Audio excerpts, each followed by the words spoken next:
do racionamento, né, de água no Distrito Federal, e também porque na semana passada a gente teve mais do que um dia, pelo menos aqui no setor sul, né, mais do que um dia de racionamento. Eu fiquei pensativo a respeito do que realmente, né, a gente precisa para não ter falta, quer dizer, para a gente não passar por situação pior do que a gente tem passado. Não só no Gama, mas no DF todo, né? Então tem uma série de coisas, obviamente, que a gente podia fazer. Você sabe que eu fiquei, assim, curioso e fiz uma rápida pesquisa, né? O que um banho de 15 minutos faria com a nossa água, né? Sabe que um banho de 15 minutos, apenas 15 minutos, porque é comum um banho de 15 minutos, com a torneira aberta normal, não muito aberta e nem caindo aquele pouquinho de água, né? Eu fiquei surpreso que um chuveiro aberto por 15 minutos, ele gasta, olha só, a metade de uma caixa d'água de 500 litros. Um banho é entre 240 litros e 260 litros. Eu fiquei surpreso. A caixa d'água lá de casa é de 500 litros. Então, se duas pessoas num dia de racionamento tomam 2 banhos de 15 minutos, não temos água pelo resto do dia. Isso é impressionante. Sabe que eu fiquei impressionado? Porque a gente não leva muito em conta esse uso, esse gasto. Isso realmente me impactou. Mas sabe o que me impacta, na verdade? É que às vezes, pequenas coisas, pequenas ações, fazem grandes efeitos. Do mesmo jeito que, aparentemente, pequenos desperdícios causam um enorme buraco. Enorme buraco. Igual atirar distante, né? Seja flecha, seja estilingue, seja tiro. Um pequeno desvio aqui causa lá na frente uma grande diferença. Erra o alvo muito feio. O que eu vou falar hoje tem a ver com coisas que nós deveríamos priorizar, valorizar, coisas pequenas, que não é tão grosso, não é tão grande, não é tão diferente. Coisas pequenas que eu e você podemos ter na nossa vida espiritual, que vão causar enormes efeitos na nossa vida. Efeitos grandiosos, coisas espetaculares. Então, eu queria orar agora, pedindo graça ao Senhor, para que nós que estamos aqui, tivéssemos uma atenção especial hoje. Porque a gente vai falar sobre isso. Coisas que talvez eu e você estejamos acostumados a não ligar para isso, e deveria ligar, deveria valorizar. Vamos orar e vamos pedir que Deus nos abençoe, né? Então, quero convocar você. Se você tem liberdade, por favor, feche seus olhos, curva a sua cabeça e vamos orar juntos, pedindo graça ao Senhor, para que a gente tenha de fato um bom tempo aqui, tá bem?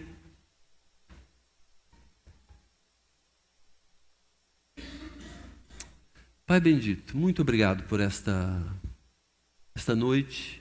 Reconhecemos que não estamos aqui à toa. O Senhor nos trouxe aqui para que a gente tenha, de fato, um aproveitamento espiritual. Então nos abençoe, que possamos aprender aquilo que o Senhor tem para nos ensinar. Reconhecemos que precisamos do Senhor, por isso estamos não só aqui, deixamos algumas coisas em casa, algumas outras atividades que poderíamos nos envolver, mas viemos aqui esperando algo do Senhor. Mas também por isso que estamos orando, porque esperamos que o Senhor nos abençoe. Confiamos de que o Senhor está nos ouvindo e entregamos ao Senhor esse momento. Por favor, venha sobre nós. Fala ao nosso coração, que possamos entender melhor acerca do que o Senhor tem para a nossa vida esta noite. Por favor, Pai, nos abençoe. Obrigado porque o Senhor nos traz aqui e somos uma comunidade cristã. O Senhor nos fez uma fraternidade espiritual, uma família da fé. o Senhor nos tornou uma igreja do Senhor. Então, continua, Pai, por favor, nos abençoando, para que a gente seja preparado aqui, sejamos preparados pela Tua palavra e que a gente possa resplandecer no mundo como luzeiros, como luz, como lanterna, como estrelas, como diz a Tua palavra, o que vamos ouvir agora. Nos abençoe, por favor. Em nome de Jesus é que nós oramos. Amém. Ok, eu queria que você acompanhasse comigo Filipenses capítulo 2, a partir do verso 12.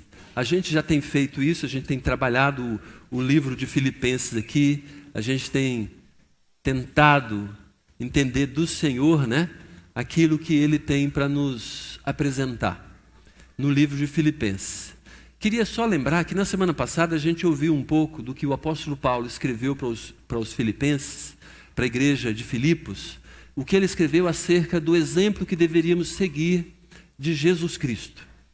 Ele chegou a dizer que nós deveríamos ter o mesmo sentimento que havia em Jesus Cristo, que mesmo sendo Deus, não tomou por usurpação o ser igual a Deus. Antes, a si mesmo, ele se negou, se humilhou, tornando-se servo. É interessante isso, a gente viu isso na semana passada. Jesus, que era Deus, ele se humilhou, tornando-se gente, igual a gente, tornando-se carne, igual a gente. Jesus transpôs algo que aparentemente era impossível, justamente para vir nos buscar. É a grande diferença do cristianismo genuíno e da religião. A religião, olha só, a religião, ela faz com que você engana a gente, a religião nos engana. Ela quer fazer com que a gente alcance Deus, de que a gente busque Deus de tal maneira que a gente vai alcançar Deus. A gente está atrás de Deus, mas o cristianismo é diferente. O cristianismo é Deus que veio buscar a gente. É Deus que saiu da sua glória e veio buscar a gente na pessoa de Jesus Cristo. A Bíblia diz que Jesus é o próprio Deus, um texto que a gente leu agora, que a gente viu na semana passada, que eu citei agora. Jesus sendo Deus, olha só, ele se rebaixou como ser humano para nos salvar. Não sendo suficiente, ele ainda se rebaixou como servo. Ele mesmo falou, eu não vim para ser servido, eu vim para servir e dar a minha vida em favor de todos vocês. Então Jesus, sendo Deus, se fez homem, sendo homem, se fez servo, e sendo servo, olha só, morreu como bandido. Jesus morreu como bandido. A morte de cruz era para bandidos, por isso que ao lado de Jesus na cruz tinha 2 larápios, né? 2 ladrões. Então, a gente precisa focar nisso, porque o apóstolo Paulo diz que nós deveríamos copiar isso de Jesus. Se humilhar, se colocar como aquele que serve. Mas é interessante que a nossa vida, o ser humano, nós, por causa do nosso pecado, a gente luta para ser servido. A gente luta, trabalha, a gente muitas vezes passa por cima das pessoas, a gente quer ser mais bonito, quer ser melhor, quer ter mais, para ser servido. O propósito da nossa vida não está nisso, está obviamente em fazer aquilo que Jesus fez. Por quê? Porque a maior parte da nossa vida, da nossa existência, a gente vai passar na eternidade. Para quem vai para o céu, esse período aqui é a pior parte. Mas para quem vai para o inferno, esse período aqui é a melhor parte. Então a gente precisa entender isso. Porque eu não estou aqui, eu que vou para o céu. Por que eu vou para o céu? Porque a minha vida pertence a Jesus. Eu entreguei a minha vida para Jesus salvar. Eu vou para o céu não é porque eu busquei Jesus e estou atrás dele igual a religião ensina. Não. Eu apenas o recebi como meu Salvador. Único, exclusivo e suficiente Salvador. Não é o cumprimento de regras que a gente vai para o céu. O que leva a gente para o céu é a graça de Jesus. É Jesus que nos dá a salvação de graça. Então a religião nos engana, quer nos enganar. E a religião faz com que a gente queira ser melhor do que as pessoas também. Por isso que os fariseus tinham encrenca com Jesus. Porque Jesus veio para servir, sendo maior do que os fariseus. E os fariseus menor queriam ser servido. Vivia a vida para ser servido. Então, ao olharmos para o que Deus está nos falando em Filipenses, através do apóstolo Paulo, ele diz que eu e você devemos nos humilhar também, porque eu e você não somos melhores do que ninguém. Pelo contrário, nós somos e devemos servir as pessoas, devemos ser servos. Essa é a grande verdade. Aí no versículo 12 do capítulo 2, ele ainda está, obviamente, falando acerca da nossa postura. Já que eu tenho que me humilhar para servir, para entender que as pessoas são de alguma maneira, eu tenho que entender, tenho que escolher de alguma maneira ser inferior às pessoas, porque assim eu vou servir melhor. Aí ele vai completando esse diálogo, essa explicação assim, dizendo, né? Assim, pois, amados meus, como sempre obedecestes, não só na minha presença, porém muito mais agora na minha ausência, desenvolvei a vossa salvação com temor e tremor. Que coisa interessante que o apóstolo Paulo fala. Ele primeiro diz assim, já que vocês obedecem, olha só, interessante, né? Como sempre vocês obedeceram não só na minha presença, porém muito mais agora na ausência. Isso é interessante, sabe por quê? O alvo de um pai, de um educador, seja de um professor, seja de quem for, é que o seu aluno, o seu filho, aquele que ele tem gasto a sua vida para ajudar, é que ele cumpra, ele faça aquilo que lhe foi ensinado sem a presença dele. Então o professor ensina, mas ele quer que o aluno em casa faça. Na hora da prova do concurso, ele saiba fazer.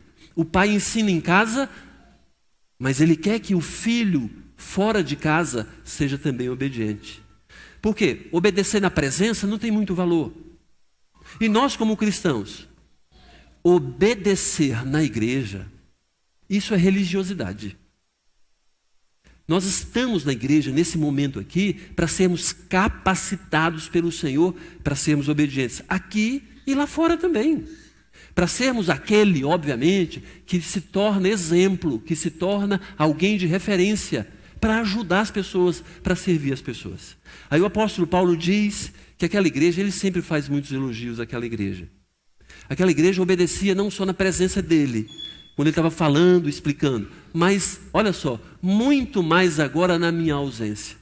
E aí ele dá uma dica, já que vocês obedecem na minha ausência, não deixe de desenvolver a vossa salvação com temor e tremor. É interessante.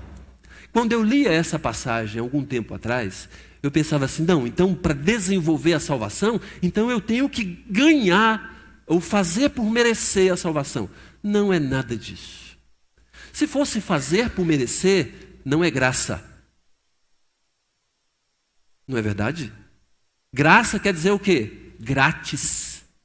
É dado, não é algo comprado ou adquirido. Por isso, então, que o apóstolo Paulo reforça, não só nesse livro, em outros livros também, a salvação é pela graça.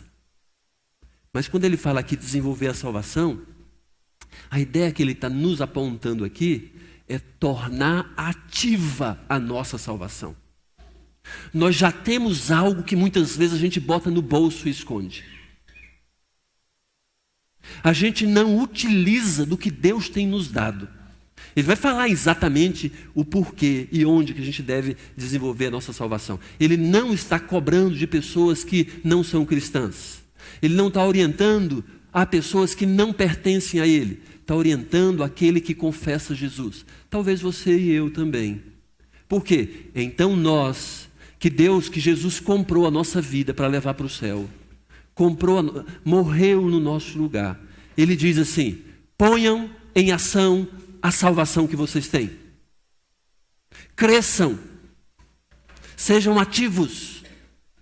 Faça aquilo que Deus espera de vocês. É isso que ele está falando. Desenvolver a salvação é você utilizar os recursos que Deus nos dá. Recursos espirituais. Se você tem um smartphone, é difícil, né? É bem provável que se eu falar assim, quem não tem um smartphone aqui na igreja, poucos vão... É claro, eu sei, Varandas não vai ter, né? O Varandas é mais velho que eu, uns 10 anos. Não, nada a ver. Mas olha só, pensem comigo. Quantos recursos tem? Opa, tem um carro aberto lá fora, né? Então, Quem for dono desse carro, vai lá logo, né? Pronto. Então, pensem comigo. Eu estava falando o quê mesmo? Quantos recursos nós temos no smartphone? Gente, são vários recursos, mas a gente não utiliza, de besta que a gente é. A gente compra um produto e não usa adequadamente. Mesmo quando a gente comprar um pacote de balinha, né, com 50 balinhas, mas a gente só utiliza, só chupa 15, 20 balinhas ou 30 balinhas. Balinha boa, não aquela balinha ruim, estragada que o Felipe já levou para a escola, né? Aquela coisa toda. Vejam só, na verdade eu trouxe uma balinha de uma viagem que eu fiz para o exterior, né, lá para Tailândia, e a balinha, eu não sabia disso. Eu comprei no aeroporto. Item de luxo, né? E a balinha era da fruta durian, a fruta considerada uma das mais ruins do mundo. Não sabia. Dei um pacote dessa balinha para o vice-presidente da igreja. Entreguei para o Vinícius. O Vinícius acho que escondeu essa balinha na casa dele para a criançada nem ver nem pegar. Na hora que ele experimentou a balinha, ele passou mal. Mas o Felipe já gostou da balinha. Não foi, Felipe? Gostou da balinha, levou para a escola, deu para os amigos. O pessoal começou a passar mal na sala de aula. A professora interrompeu a aula. Deram uns tapas nele que ele era o culpado de tudo isso. Não foi verdade? Foi isso mesmo. Ok, mas imagina, estou falando de balinha boa agora, né? Balinha boa, né? Balinha de manga, que eu também trouxe. E o João, toda vez que vê a balinha, ele pega uma balinha ali, né? E o Weber também, pega uma balinha ali. Ok? Sem a minha autorização. Mas tudo bem, mas pode pegar, né? Pode pegar. Mas veja só, imagina você tem um produto e não usa adequadamente esse produto. Você usa meia boca. Está falando do smartphone. Sabe o que eu descobri no smartphone esses dias? No iPhone? Que o iPhone é nível. Quem sabia disso aqui?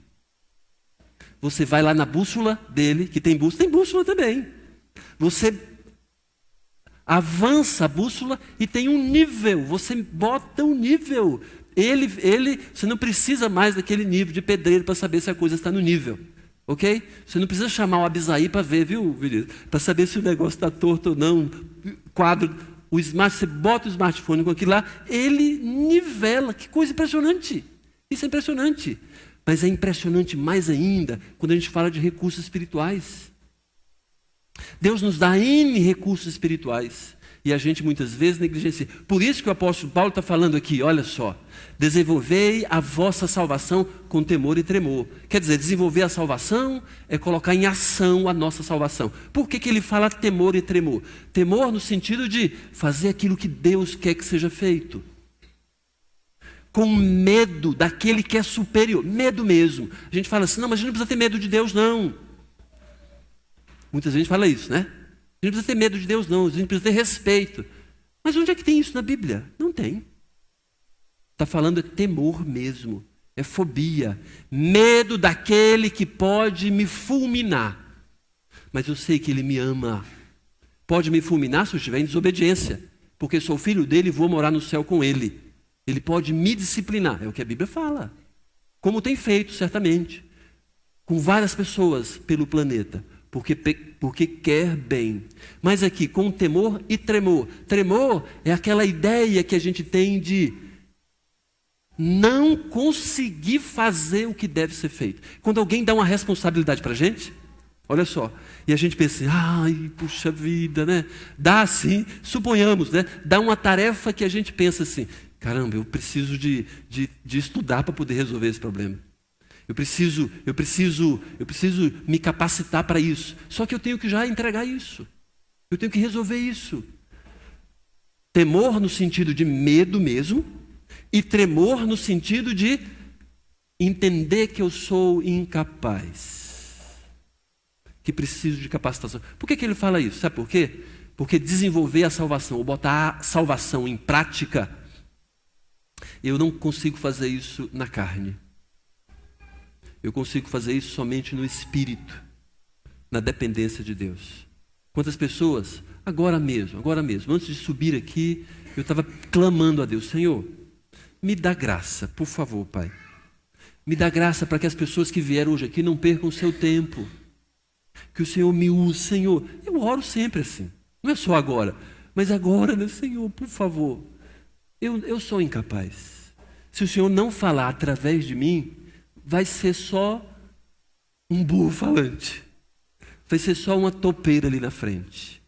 Mas que o Senhor me use. Porque de fato eu tenho temor e tremor. Eu tenho essa. E duvido se você também não tem. Se você vai entender e tem compreendido que tem que fazer o melhor para Deus. O melhor para Deus. Porque a gente se sente incapaz. Mas Deus é quem nos capacita. Se a gente vai no peito, na raça, batendo, né? Como se a gente fosse o melhor, o superior, o bam. Isso é na carne. Não há valor nisso. Mas aí ele fala: desenvolver a vossa salvação. Qualquer coisa que eu precise de fato botar em prática aquilo que Deus nos concedeu. Como é que eu vou falar da graça de Jesus para as pessoas? Consegue fazer isso na carne? Não consegue. Você vai brigar com as pessoas. Como é que você auxilia uma pessoa numa necessidade dela? Você consegue fazer isso cuspindo maribondos? Você consegue isso agarrando a pessoa pelo pescoço? Não consegue. Por isso que a Bíblia diz que eu preciso ser dependente do Senhor. Então, desenvolver a vossa salvação com temor e tremor, porque Deus é quem efetua em vós, tanto querer como realizar segundo a sua boa vontade. Deus é quem opera na nossa vida até a vontade, até o desejo. Deus vai realizar aquela obra dele na nossa vida, mas ele antes vai colocar em nós o desejo. Deus vai colocar em nós a vontade. Ele opera então. Gente, isso aqui também nos diz. Sabe o que Deus nos diz? Que Deus é aquele que é o dono de tudo e soberano. Você quer fazer um bem? Deus é quem colocou no seu coração esse bem. Senhor, hoje eu vou para a igreja porque eu quero aprender do Senhor. Não pensa que você é tão bonzinho, espiritual, magnânimo, inoxidável, não.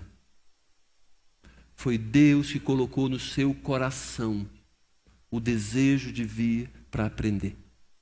Eu não tenho dúvida disso. Aí ele realiza. Porque ele tem interesse, segundo a sua boa vontade. Precisamos de Deus. Jesus falou que sem ele nada podemos fazer. A gente tem que se apegar a isso. A única coisa de fato que eu preciso exercitar, sabe o que é? É não atrapalhar o que Deus está fazendo na nossa vida. O que ele quer fazer na nossa vida. Agora, mais do que isso, né? É interessante que quando ele está dizendo que a gente precisa fazer as coisas, efetuar e tudo mais, que ele opera, né? Muitas vezes a gente é tão grosso, tão corrupto, que o nosso coração quer realizar, não pela boa vontade do Senhor, mas pela gente, pela religiosidade. E a gente tem que passar um limpa, pedir que Deus passe aquele scanner, né, do Espírito Santo na nossa vida. Senhor, se há alguma coisa em mim que não presta, tira, por favor. Se há alguma motivação errada, Senhor, manda fora. Faz cair por terra. Não é só Satanás que tem que cair por terra, não. É também a nossa vontade, o nosso desejo de alguma maneira prevalecer. Mas olha só, isso fica mais claro agora no versículo 14.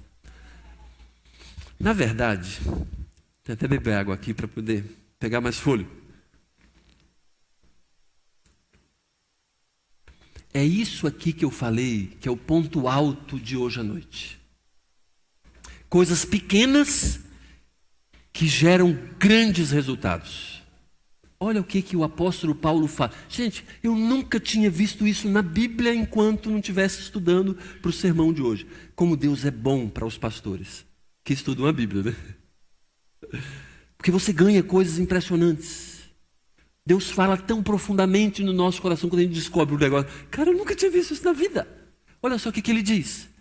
Fazei tudo sem murmurações nem contendas.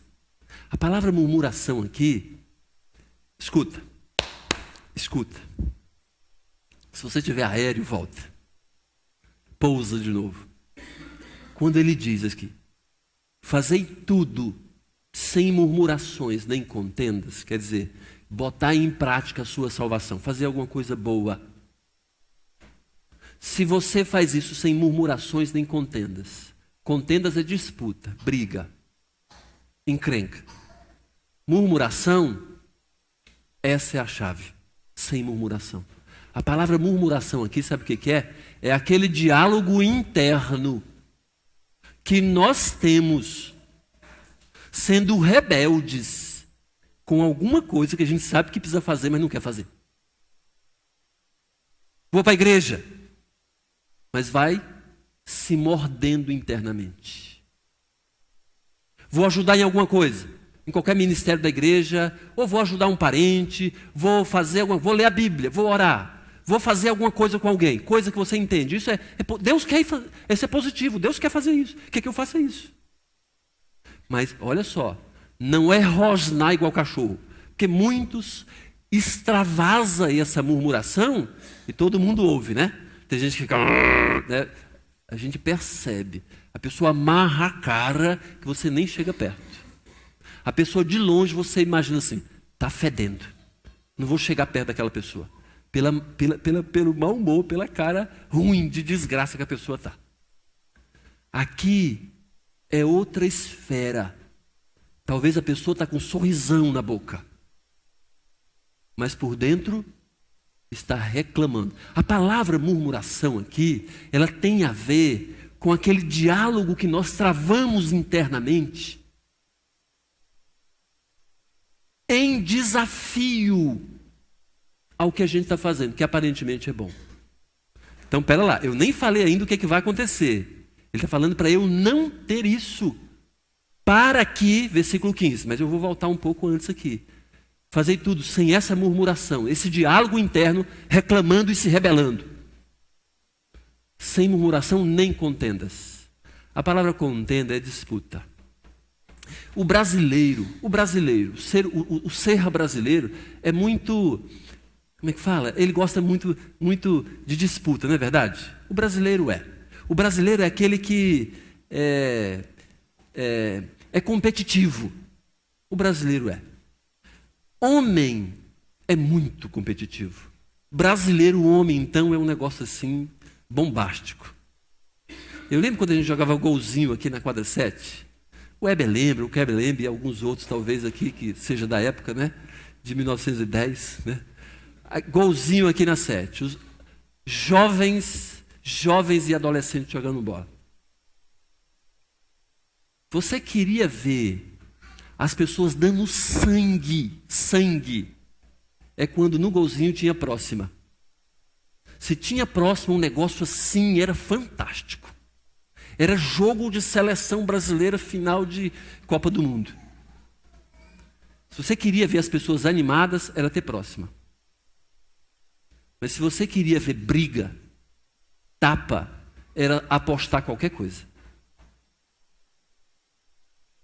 Vamos apostar baré. 2 garrafas de baré. Aquelas garrafas de 1 litro, 900, sei lá, né? De baré. Cara, saía faísca.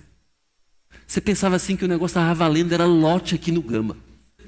Aquela molecada era briga. Briga por causa de um baré. Era incrível. É exatamente isso. A ideia da disputa, não, eu quero vencer, eu quero ganhar. Ganhar o quê, meu querido? Nada. Baré. Juntando todo mundo, tomava meio copo. 1 copo de baré, isso é piada. Mas é exatamente isso. Nós, ser humano no geral, é advogado das suas próprias causas. Aí o apóstolo Paulo diz aqui, fazei tudo sem murmuração nem disputas. Por que eu preciso disputar? Por que eu quero ganhar? Por que eu quero vencer? Gente, então, olha o que ele diz logo depois. Isso é ouro, é joia preciosa, é diamante. Vale para mim e para você. Para que vos torneis irrepreensíveis e sinceros. Ele está falando aqui, irrepreensível, é aquele que ninguém fica podando. Criança, por exemplo, né? Criança, quando vai falar alguma coisa em casa, né? Chega visita. Aí a criança aí que não mede muito, né? Não mede muito, aí vai falar alguma coisa, vai contar, a gente deixa, mas a gente fica preocupado.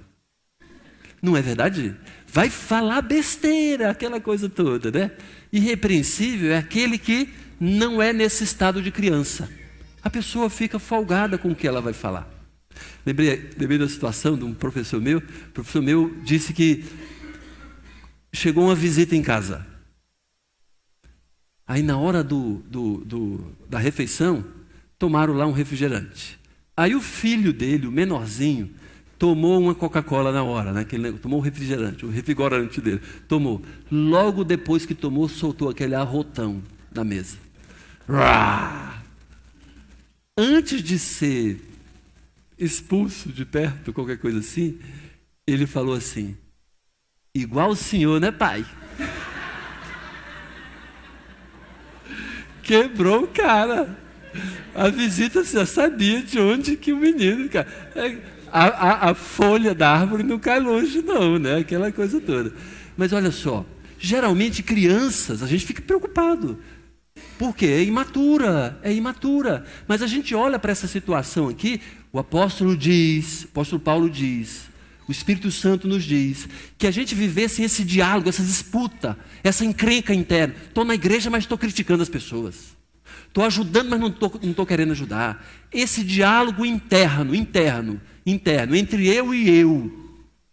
Ou a disputa de querer ser melhor, se eu fizer sem murmuração e sem essa disputa, eu vou me tornar irrepreensível e sincero. Sincero é pureza. Filhos de Deus inculpáveis ou inocentes no meio de uma geração pervertida e corrupta. O mundo precisa de pessoas que são referência. Precisa de famílias referências. Olha só, no meio de uma geração pervertida e corrupta, na qual resplandeceis como luzeiros do mundo. Falei isso no começo, na oração. Eu e você podemos ser lâmpadas para as pessoas. Luzeiro é estrela, sabia? Mas não é a estrela, é claro que o pessoal da teologia da prosperidade pode usar isso aqui falando, está vendo? Você pode ser estrela no mundo. Estrela aqui não é estrela igual que sai na televisão, não é um Neymar, não é um Francisco Coco, Tarcísio Meira. Gente, isso aí, só o Kleber que lembra dessa história, né? Ok, não é porque eu também pedi as referências de ator, né? Não é aquelas estrelas, aquelas pessoas que são do mundo, que tem ibope, que aparece na televisão, que as pessoas buscam autógrafo. Eu não estou falando isso. Olha só. Resplandeceis como luzeiros no mundo, como estrelas. Naquela época, o pessoal não tinha GPS. O apóstolo Paulo, não, vou lá para Antioquia, vou lá para Jerusalém agora. Ele botava no seu Waze, né? Ia de cavalo. Não, se orientavam pelas estrelas. Boa parte desse pessoal. Aí ele está falando que eu e você podemos e devemos ser essas estrelas. Pessoas olhando para a gente e seguindo o caminho que deve seguir. Referência no mundo. Qual mundo? Que você e eu sabemos. Uma geração pervertida e corrupta. Preciso falar de corrupção aqui no Brasil? Os líderes do Brasil, os governantes, são reflexo do povo. Aquele que gosta de furar fila, aquele que usa programa pirata, aquele que não liga se jogar lixo na rua. Não só não liga, como joga também. O brasileiro, tem uma tendência drástica para ser corrupto. Agora, isso é o visível. E o que é invisível? Muita gente está padecendo, sofrendo, e não tem referenciais. O triste, sabe o que é? É quando você percebe que o seu amigo suicidou. Alguém do seu trabalho, da sua sessão, está passando uma dificuldade e vai muitas vezes buscar amparo e socorro no centro de macumba. Vai fazer um despacho lá para poder resolver o problema familiar. É triste isso, sabe por quê? Porque a Bíblia fala que nós somos os portadores da verdade. A Bíblia. Quem? A igreja de Jesus Cristo. Jesus é a verdade. Nós é que temos a boa notícia. Não precisa fazer macumba e nem despacho. Eu e você devemos ser esses luzeiros. Então, gente, parece simples. Eu não preciso fazer faculdade de teologia para ser referência na sociedade. Eu não preciso passar 4 anos estudando a Bíblia para ser referência na sociedade. O apóstolo Paulo diz que 2 coisas simples. Coisas pequenas, relativamente pequenas. Quais são essas 2? Parar de murmurar, esse diálogo interno, essa briga que a gente tem com as pessoas ou com quem a gente não quer se submeter, piorando a vida de quem está perto de mim. E nem disputa, e nem encrenca, e nem briga para ser melhor. 2 coisas nos fazem estrelas para o mundo, referências do mundo. Não está falando aqui de tantas outras coisas que a gente poderia fazer também, mas isso é impressionante. Eu e você não precisamos muito.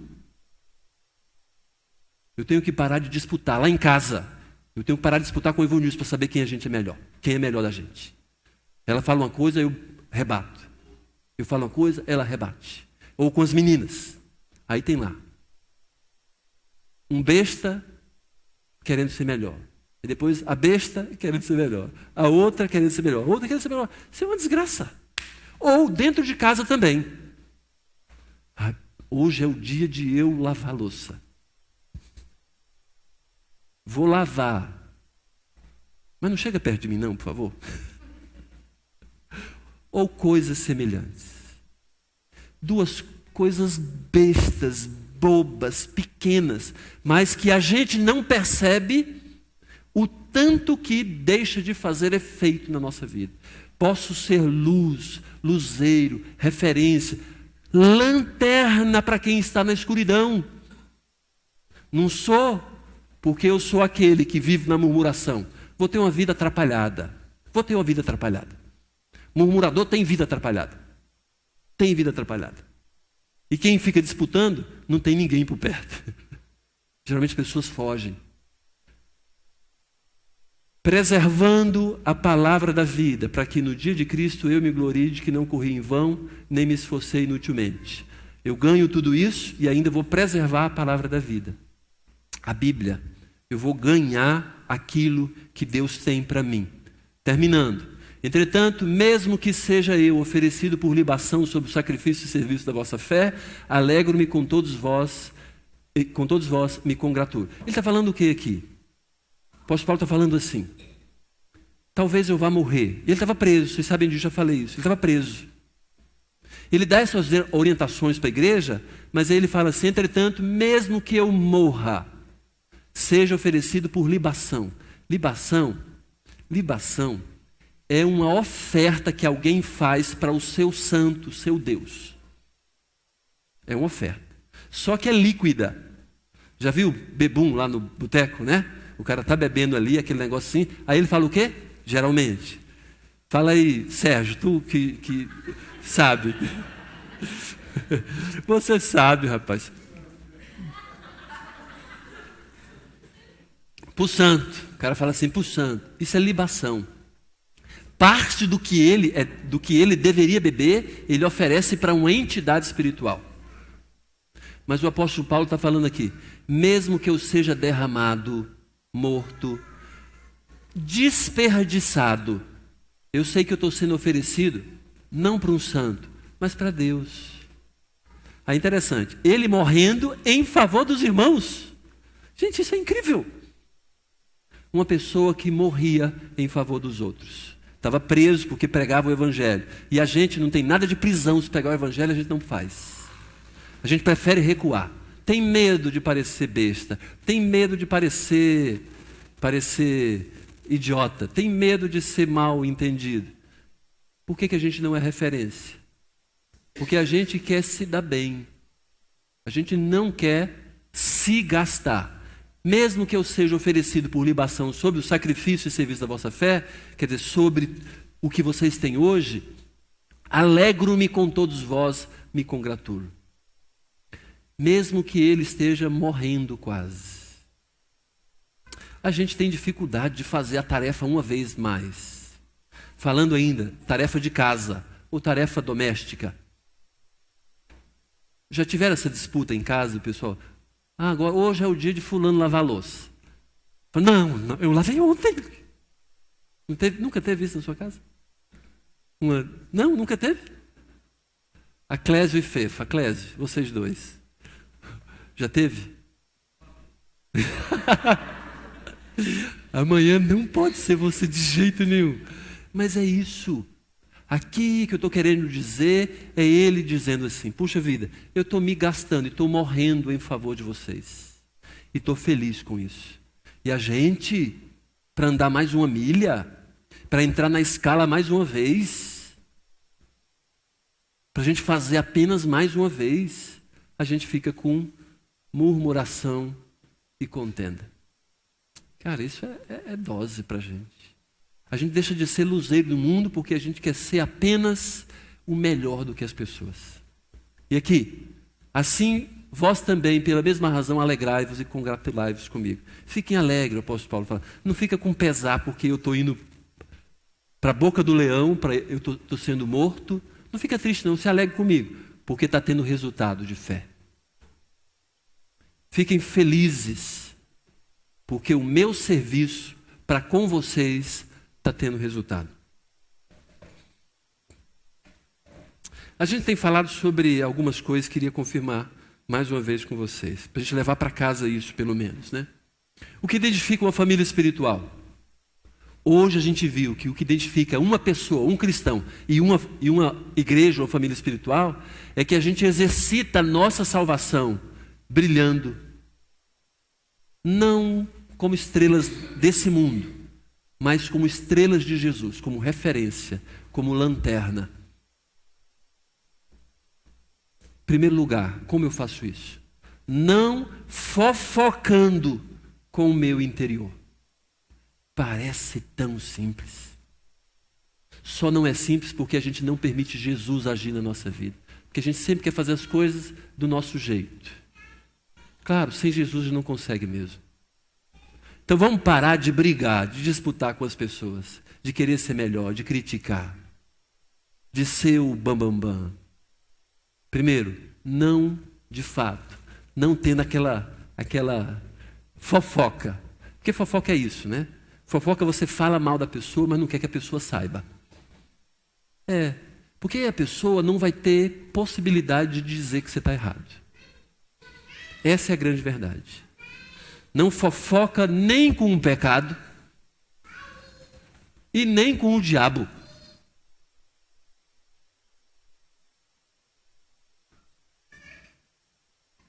Porque quem fofoca também não quer resolver o problema. Não trata. É melhor ficar criticando, é melhor ficar xingando, é melhor ficar reclamando. Porque você sempre vai ter razão. A gente sempre vai ter razão. Porque eu sou o advogado e sou o juiz. Eu sou advogado e sou o juiz. A gente nem externa isso porque aí vai ter outro advogado e vai ter outro juiz. E talvez eu saia perdendo. Agora, os benefícios de uma pessoa ou uma igreja que exercita a sua salvação brilhando é que ela vai ter paz interior, vai servir de luz, vai aplicar corretamente a Bíblia. Ok. Tem gente que por causa disso não consegue entender a Bíblia, sabia? Não consegue aplicar a Bíblia corretamente, não maneja bem. Por fim, precisamos aceitar a vontade de Jesus, mesmo que ela seja dolorosa, como o apóstolo Paulo falou. Estou morrendo, estou indo, estou pegando o beco,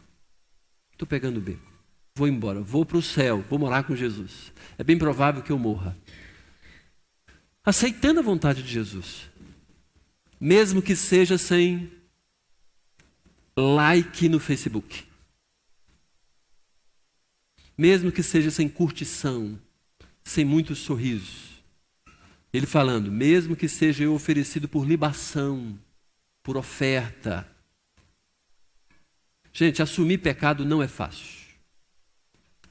Assumir que a gente muitas vezes atrapalha não é fácil. Pedir perdão não é fácil. Sair da região de conforto não é fácil. Mas é muito melhor. É muito melhor. Eu vou crescer, vou ter paz interior, vou ser trabalhado. Deus vai me usar. Você vai ter paz interior. Você vai ter sossego de alma. Algo que o planeta inteiro quer. Mas você pode ter. Você aqui. Setor Sul, quadra 1. Área especial 1. Você, entendendo isso, pode ter. 2 coisas básicas que a gente precisa fazer. 2 coisas básicas. Parar de murmurar, ou parar de dialogar para o mal interiormente. Parar de querer ser o melhor. Consequência disso, de fato, é brilhar. Mas a gente precisa aceitar a vontade do Senhor para que isso aconteça. Aceitar Jesus na nossa vida. Queria que você agora, mais uma vez, curvasse a sua cabeça e fechasse seus olhos.